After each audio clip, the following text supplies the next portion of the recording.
Now, the rest of the story. Bessie Whitehead, 5th grade teacher, had had enough. "Lewis," she exclaimed, "you will stay after class, and you can write on the blackboard 150 times, 'I am a bad boy.'" And he did.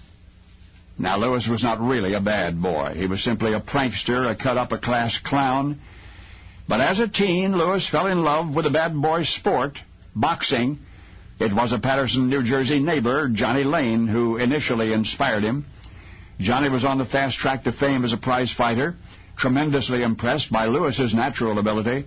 "Get yourself a manager," Johnny Lane advised, and Lewis did, his friend Abe Green. And then Lewis picked a striking new last name for himself and started training. Conservative parents would disapprove of his career move, so Lewis beseeched everybody he knew who knew not to tell Mom and Dad.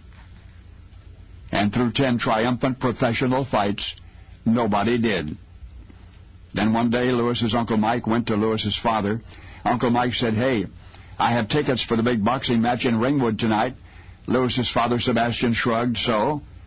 But Mike went on to explain that though he realized Sebastian was generally uninterested in sports, there was this new fighter, Lou King, whom everybody was talking about. Lou King, everybody agreed, was coming on strong in the fight game, and he was boxing that very evening. Sebastian, rather than argue with Mike, said okay, he'd go, and imagine his surprise when the fight announcer that night called the name Lou King, and into the ring climbed Sebastian's own son. Well, Lou King won fight number 11. It was the one the following morning he was destined to lose.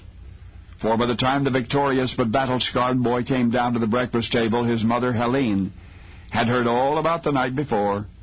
To Helene's credit, she did not shout, nor sigh, nor cry, but she expressed her sentiments this way. To Lewis, she said, "Do you remember when you were in the 5th grade and Miss Whitehead was very upset with you?" Lewis nodded. "You remember what she made you write on the blackboard 150 times?" Lewis remembered. "Well," said Helene, her gaze at once very hot and very cold, "that's the way I feel about you right now." Lewis spared his mother the trouble of repeating the hated phrase. "I am a bad boy," he offered quietly.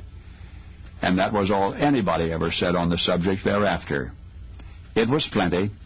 Lewis never put on boxing gloves again, but the self-deprecatory sentence that he had to write so many times on the blackboard for Miss Whitehead was to follow Lewis everywhere he went for the rest of his life.